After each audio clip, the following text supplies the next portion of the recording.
변호사업에 있어서 가격과 품질을 말씀드리도록 하겠습니다. 일단 인제 마케팅 전략에 대해서 말씀드리기 전에 인제 가격과 품질을 먼저 말씀을 드리는 이유가 있습니다. 왜냐하면 여기 지금 2011 년에 설문조사 통해 가지고 연구가 된 것이 있는데, 여기 왼쪽 그 붉은색 박스 보시면은 소비자가 인제 변호사 선택에 있어서 중요시 여기는 요소가 과연 무엇이냐라고 했을 때 보시면은 상위에 차지하는 게 변호사의 전문 분야, 변호사의 과거 승소 경력, 서비스의 품질, 서비스의 수임료. 그러니까 결국은 위에 3 개는 품질이고요. 밑에 인제 수임료는 가격이잖아요. 그러면 품질과 가격을 가장 소비자들이 중요시한다. 인제 이런 결론이 나올 수 있는 거죠. 저희가 인제 전통적인 마케팅 전략이라고 해 가지고 뭐 7P 이렇게 많이 얘기를 합니다. 그래서 뭐 여기 보시면 1 번부터 7 번까지 쭈루룩 나오는데, 사실 이런 그러니까 전통적인 마케팅 전략은 뭐 그대로 또 우리가 생각해 볼 수 있지만, 거기서 더 나아가서 이제 변호사업에 좀 초점을 맞춰 보면 여기서 인제 그 7P 중에 제품과 가격, 이게 특별히 더 중요하게 영향을 미칠 수 있다. 이렇게 인제 생각을 할 수 있는 거죠. 그래서 여기 하단부위에 1 번부터 4 번까지 제가 다시 한번 써 놨는데, 요 1 번부터 3 번은 결국은 품질, 그 4 번이 가격이다. 예, 이렇게 말씀드릴 수 있습니다. 그래서 인제 먼저 가격부터 한번 설명을 드릴게요. 그 법률 서비스에 있어서 그 가격의 특수성이 있는데 4 가지가 있어요. 그 앞에서 지금 변호사업의 특성 4 가지 설명드렸는데 약간 이제 그게 겹칩니다. 왜냐면은 거기서 근본적으로 변호사업의 특수성이 있기 때문에 인제 가격 측면에서도 그 특성이 여전히 존재하는 거죠. 첫 번째로 인제 성공 보수라는 것이 존재한다. 두 번째로 높은 가격 형성, 이건 앞에서도 말씀드린 겁니다. 세 번째 가격의 비밀성, 이게 인제 아까 그 변호사업의 비밀성하고 연결되는 거죠. 네 번째로 매우 큰 가격 편차, 그러니까 변호사별로 혹은 법무법인별로 그 수임료 편차가 크다, 이겁니다. 그래서 인제 소송의 경우에는 가격이라고 하면 결국은 뭐 착수금, 뭐 성공보수 이렇게 나눠지고, 인제 형사 사건은 뭐 대법원 판결에 의해서 성공보수 약정이 무효가 되었는데 뭐 이제 논란은 있습니다만 어쨌든 일단은 대법원 판결이 있기 때문에 이 부분을 이렇게 말씀을 드리고, 이제 자문의 경우에는 뭐 다 아시겠지만 뭐 일시금, 그러니까 뭐 1 0 0 원을 지급한다, 뭐 2 0 0 원을 지급한다, 이렇게 할 수도 있고, 아니면 이제 타임 차지 방식이라고 해서 변호사가 투입한 시간 곱하기 뭐 시간당 단가 해 가지고 그렇게 산정하는 방식도 있죠. 그러면은 가격에 대한 인제 고객의 반응이 있어요. 그리고 이제 적절한 가격을 제시하는 게 중요한데, 여기 인제 이 표를 보시면은 가격과 품질, 그러니까 우리가 인제 일반적으로 쓰는 용어는 인제 가성비잖아요. 뭐 그거를 뭐 변호사한테 뭐 "가성비가 좋다, 나쁘다." 이렇게 표현하는 게 좀 다소 좀 지나칠 수는 있는데, 그냥 고객들 입장에서 보면은 결국 가격과 품질은 결국 가성비라는 단어로 나오게 되는데, 여기 보시면은 고객이 지급한 가격이 맨 왼쪽에서 상중하입니다. 그리고 고객이 예상했던 품질이 당연히 상이라는 높은 가격을 지급했으면은 품질도 상으로 예상하겠죠. 근데 가격을 한 중 정도로 지급하면, 사실 중을 지급하면서도 뭐 우리가 다 누구나 다 그렇지만 더 그보다 더 높은 품질을 기대하기도 하잖아요. 그보다 더 낮은 품질을 기대하지는 않죠. 그럼 상 또는 중의 품질을 기대하게 되고, 인제 가격이 조금 저렴하다 그러면은 또 역시나 중 또는 하의 품질을 기대하지, 뭐 상까지 기대하지는 않을 거 아니에요. 근데 어쨌든 한 중 정도까지는 기대할 수 있다. 근데 인제 거기서 인제 가운데 세 번째 열에서 그러면 실제 그 법률 서비스가 종료되고 나서 고객이 체감한 품질이 뭐냐. 지금 상중하로 이렇게 쭉 나눠져 있잖아요. 그럼 상중하로 인제 어떤 고객은 뭐 상을 느끼고 어떤 고객은 중을 느끼고 어떤 고객은 하를 느끼는데, 그랬을 때 그럼 고객이 재구매 의사와 추천 의사가 있느냐. 그러니까 재구매 의사는 여기 지금 오른쪽에 써 있지만 결국은 그 법률 서비스를 다시 구매할 거냐, 나중에 법률 문제가 다시 발생했을 때 그 변호사를 다시 찾아갈 것이냐, 인제 그런 문제죠. 주변 추천 의사는 이제 내 법률 문제가 아니라 주변에 누군가가 법률 문제에 맞닥뜨렸을 때 내가 경험했던 이 변호사를 추천할 것인가. 그래서 인제 이 마케팅 부분에서는 뭐 변호사업을 떠나서 이제 재구매 의사랑 추천 의사가 가장 이렇게 중요한 것들 중에 하나로 이렇게 알려져 있는데, 그래서 인제 변호사업에서도 이게 가장 좀 중요한 것 같습니다. 그래서 만약에 여기 지금 표에서 만약에 상을 이라는 높은 가격을 지급했는데 체감한 품질이 상이 아니라 중이나 하다. 그러면 인제 재구매 의사나 추천 의사가 좀 굉장히 낮겠죠. 또 지급한 가격이 중이고 한데 실제로 체감한 품질이 뭐 중이 아니라 그보다 낮다, 하다. 그러면은 인제 또 마찬가지로 재구매 의사 또는 추천 의사가 거의 없게 되죠. 하의 경우에도 만약에 하를 낮은 수익률을 냈는데 품질이 비슷하게 하다. 그러면은 인제 사실은 또 마찬가지의 결과가 또 발생할 가능성이 좀 있습니다. 그래서 일단 이 부분을 좀 중요하게 좀 생각을 해 주시면 좋겠습니다. 재구매 의사와 주변 추천 의사는 뒤에서도 계속 반복될 용어입니다. 그러면은 가격에 있어서 적절한 수익률을 제시하는 게 좀 중요합니다. 그러니까 그 가격과 품질의 균형이 맞으려면은 일단 가격 자체가 적정선의 범위에 있는 것이 중요합니다. 그게 만약에 내가 제공할 수 있는 서비스의 품질보다 더 높다. 그러면은 우리가 흔히 말하는 그 가성비가 안 맞는 거잖아요. 그러면은 인제 고객들이 재구매 의사 주변 추천 의사가 없게 되는 거고, 그래서 일단 수익률을 좀 합리적으로 제시하는 게 중요한데, 제가 한번 그 합리적인 수익률을 어떻게 제한할 수 있을까 한번 고민을 해 봤는데, 일단 자문 사건에 있어서 가장 우선은 인제 자기의 본인의 시간당 단가를 정해야 됩니다. 내가 시간당 얼마를 고객에게 수익료로 청구할 것인가. 1 시간당 천차만별이겠죠. 뭐 11만 원, 22만 원, 33만 원, 44만 원, 55만 원 막 쭉쭉 크게 차이가 날 수 있는데, 인제 그거를 본인이 이제 정할 필요가 있는 거죠. 근데 이 시간당 단가는 내가 전문성을 가지고 있는 사건하고 그냥 전문성보다는 좀 일반적인 사건의 경우에 좀 다를 수 있습니다. 그러니까 예를 들어서 일반적인 뭐 임대차 보증금과 관련된 사건이다. 그래서 이거는 꼭 내가 아니더라도 뭐 다른 웬만한 변호사들은 다 할 수 있는 사건이다 하면은, 사실은 거기에 대해서 나의 시간당 단가를 쪼끔 낮춰서 그 일반적인 시장 수준에 맞게 좀 생각할 필요가 있고, 근데 그게 아니라 어떤 특수한 사건은 이거는 정말 내가 전문성이 있고 내가 연구도 많이 했고 이 정도 품질의 서비스를 제공할 수 있는 변호사가 우리나라에 잘 없다. 뭐 별로 없다 하면은 인제 좀 시간당 단가가 더 높이 책정될 수도 있고 그렇게 정해질 수 있을 것 같습니다. 일단은 인제 사례가 일리가 있는데, 투입될 업무 시간을 예상할 수 있는 경우, 그러니까 사실은 예상한다는 게 좀 어려울 수 있는데, 일단은 고객이 어떤 업무를 이렇게 제안하면서 "이거 맡아 주실 수 있어요?" 이렇게 물어봤을 때 대충 뭐 생각했을 때 이거 뭐 이렇게 리서치하고 뭘 작성하고 하면은 뭐 3 시간 뭐 5 시간 뭐 대충 우리가 예상을 할 수 있잖아요. 그러면 인제 그 예상되는 업무 시간하고 시간당 단가 곱해 가지고 본인의 시간당 단가, 그래서 인제 그 금액을 고객에게 제시할 수 있는 거죠. 근데 이제 투입될 업무 시간을 좀 예상하기 어려운 경우가 있어요. 이게 그러니까 사건에 따라서는 뭐 어떤 협상 문제다. 뭐 어떤 뭔가 합의를 해야 된다. 근데 그게 1 차, 2 차, 3차 계속 미팅이 이어질 수 있고, 알 수 없는 경우에는 타임 차지 방식으로 해 가지고 일단 단가를 얼마로 정하고 향후 투입될 시간 뭐 이만큼 투입되면은 인제 곱하기 해서 지급해 주십시오. 이렇게 하죠. 그러면서 인제 여기 맨 밑에 보시면 뭐 D1을 수익률 상한으로 한다고 하는데, 우리가 일반적으로 캡을 씌운다고 표현하잖아요.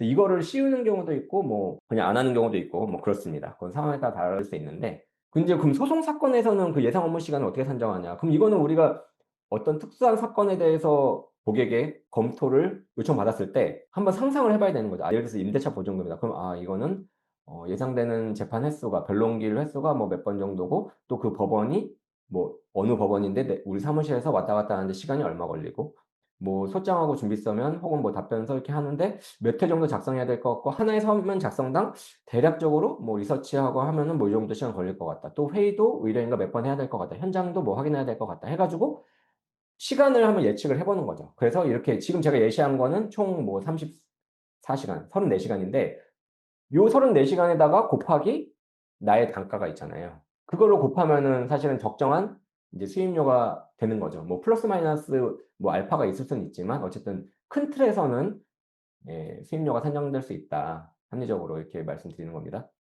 그러면은 우리가 소송에 있어서는 착수금하고 성공 보수가 있잖아요. 그러면은 인제 이걸 적정하게 배분을 할 필요가 있습니다. 그러니까 예를 들어서 이렇게 앞에서 쭉 예상을 했을 때 내가 내 단가랑 예상 업무 시간을 곱했더니 한번 예상을 해 볼까요? 한 뭐 1,000만 원 정도가 나왔다. 그러면은 근데 그러면 "착수금을 1,000만 원 주세요." 이렇게는 보통 사람들이 안 하잖아요. 보통 변호사님들이 착수금 얼마 하고 아니 또 요 사건에서 난이도나 승소 가능성 생각해서 성공 보수로 뭐 승소 금액의 몇 프로 뭐 금액에 따라 뭐 천차만별이죠. 뭐 5% 7% 10% 막 이렇게 막 다른데, 그러면은 인제 그 착수금과 성공 보수를 좀 이렇게 적절히 배분하는 게 중요한데, 그럼 이거를 적절히 어떻게 배분할 것인가, 요거는 인제 뒤에서 다시 한번 설명드리겠습니다.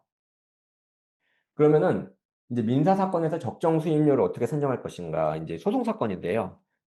근데 근본적으로 이걸 왜 하느냐라고 했을 때는 이거는 이제 과도한 수임료를 억제하기 위한 방안입니다. 어떤 다른 목적보다는 그러니까 의뢰인이 가격을 제시해 달라고 수임료를 제시해 달라고 요청했을 때 그러면 우리 이제 변호사님들이 보통은 이제 생각을 하시잖아요. 어떻게 해서 이거는 어떻게 될 것 같으니까 이렇게 수임료를 계산 이렇게 제시하시는데 이게 사실은 구체적인 어떤 데이터를 생각해서 추측해 보지 않으면은 보통은 뭐 저는 그렇더라고요. 그 방어적으로 높은 수익률을 이렇게 제시하게 되는 경향이 좀 있더라고요. 그래서 그거를 피하려면은 좀 더 구체적으로 이 사건의 경우에 뭐 총 투입 예상 가능한 시간이 업무 시간이 몇 시간이다. 뭐 이렇게 좀 한번 산정을 대략적으로 해 보는 거죠. 해 보고 그다음에 인제 여기서 중요한 게 제가 이제 파란색 표시를 해 놨는데 앞에서랑 똑같이 인제 34 시간입니다. 그러면은 인제 그럼 착수금하고 성공보수를 배분을 해야 되잖아요. 그러면은 예를 들어서 그게 1억 원짜리다. 청구 금액이 1억 원이다. 그러면은 성공보수율을 뭐 7.7%, 5.5%, 11%막 경우에 따라 다를 수 있습니다. 근데 예를 들어서 7.7%로 대충 생각을 했다. 근데 그럼 1억 원 곱하기 7.7% 그럼 770만 원이 성공보수가 되는 게 아니고 성공할 수 있는 가능성이라는 게 있잖아요. 승소 가능성. 그럼 내가 봤을 때 뭐 내가 원고든 피고든 아 요거는 내가 봤을 때 한 60% 정도 승소할 것 같다. 그러니까 사건 기록 보고 이제 예상을 하셔야 되는 거죠. 그러면 예상되는 성공 보수는 770이 아니라 거기다가 60%를 곱한 462만 원이 되는 거죠.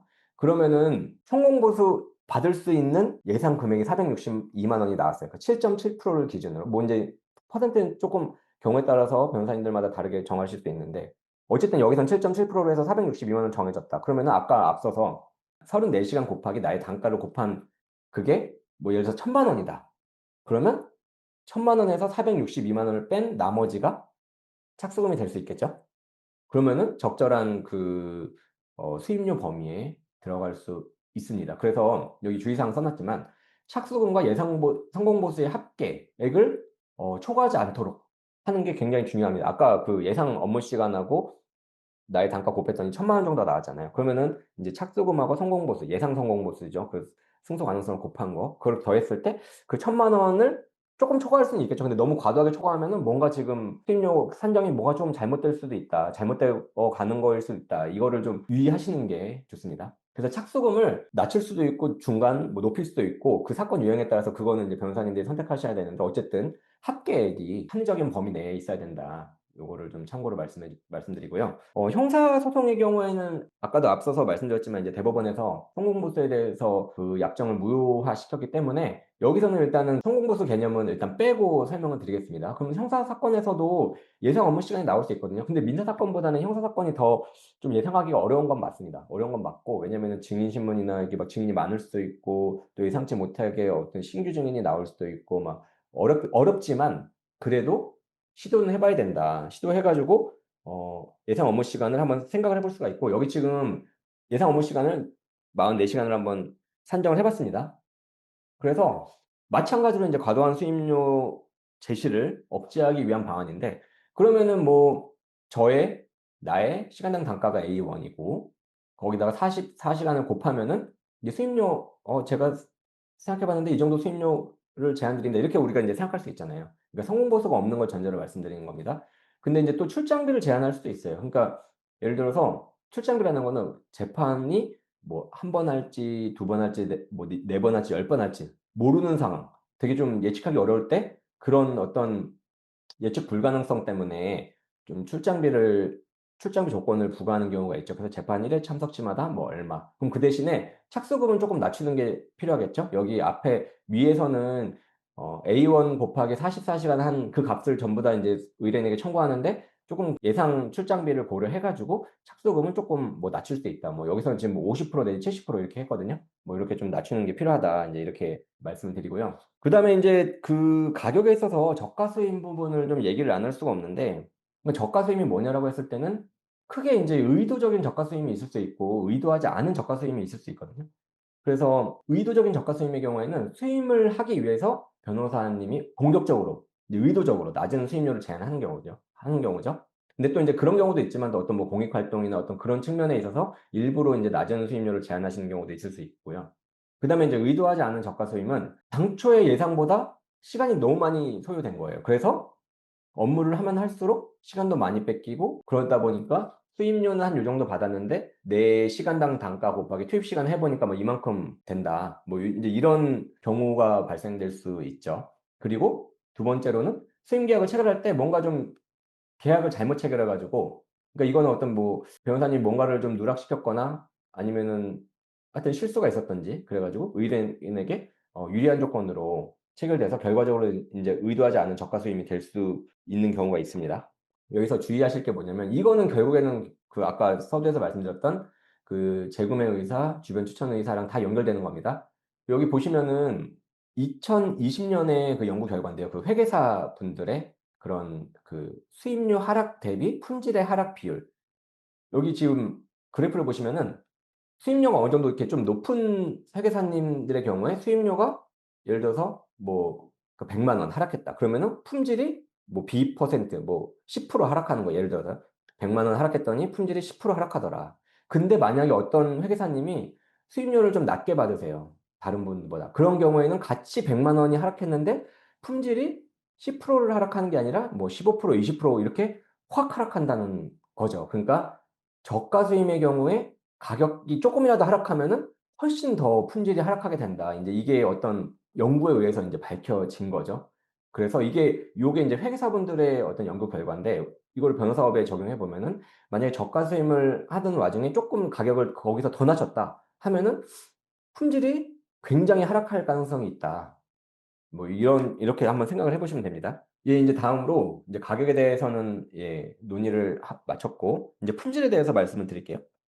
먼저 인제 품질과 마케팅의 관계, 그러니까 마케팅 전략을 얘기하는데 왜 품질을 얘기하냐 했을 때, 일단 마케팅 정의를 한번 봐 볼까요? 여기 한국 마케팅 협회 그리고 미국 마케팅 협회 정의가 있는데, 여기서 보시면은 그 중요한 거는 결국은 교환을 창출한다. 그 위에서 교환을 창출한다. 그 밑에서도 보시면은 중간에 알리고 전달하고 교환하기 위한 활동, 그러니까 교환이라는 단어가 같이 들어가거든요. 그러니까 인제 내가 가진 서비스나 제품을 판매하고 대신에 금전적인 어떤 이득을 얻기 위한 그런 과정인데, 굉장히 인제 폭넓은 정의인데, 근데 보시면은 그 마케팅에 있어서 품질은 인제 기본적인 전제사항이거든요. 앞에서도 인제 뭐 전통적인 어떤 7P 전략, 이것 여기서도 인제 그 말씀을 드렸지만 마케팅을 할 때 인제 품질에 대한 어떤 설명 자료, 이게 기본이 된 상태에서 그게 정확하다는 걸 전제로 마케팅을 하는 건데, 만약에 품질에 대한 기본적인 정보 자체가 잘못됐다. 그러니까 나 스스로는 높은 품질이라고 생각하는데 실제로 객관적으로 봤을 때는 높은 품질이 아니다라고 했을 때는, 그러면은 인제 그 마케팅에 있어서 기본적인 정보 자체가 흔들리게 되니까, 그러면은 마케팅이 완전히 좀 같이 흔들리게 되는 상황이 발생될 수 있는 것입니다.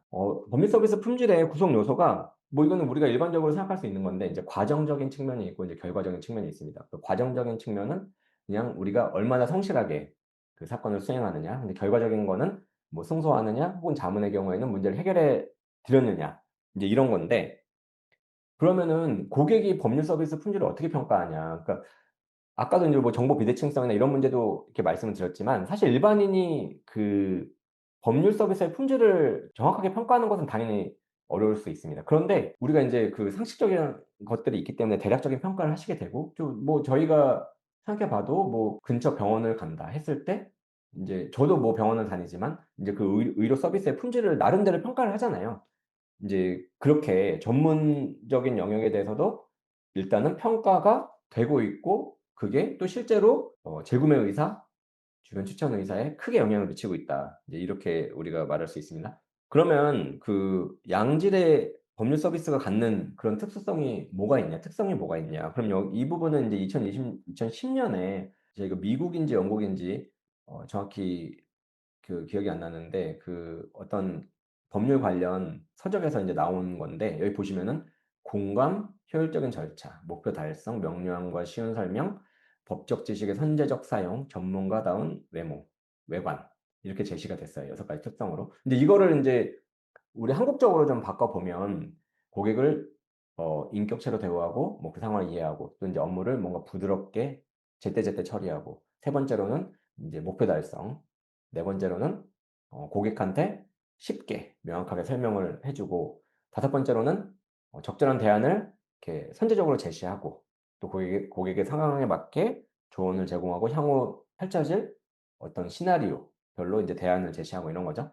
인제 뭐 6 번의 경우에는 뭐 이거는 뭐 일반적인 거죠. 사무실 환경이나 뭐 인테리어 뭐 인제 이런 게 있을 수 있는데, 그러면 인제 과정의 측면으로 보면은 아까 이 왼쪽 표에서 1 번, 2 번, 4 번, 5 번이 해당이 될 수 있고, 결과의 측면으로는 인제 3 번이 해당될 수 있습니다.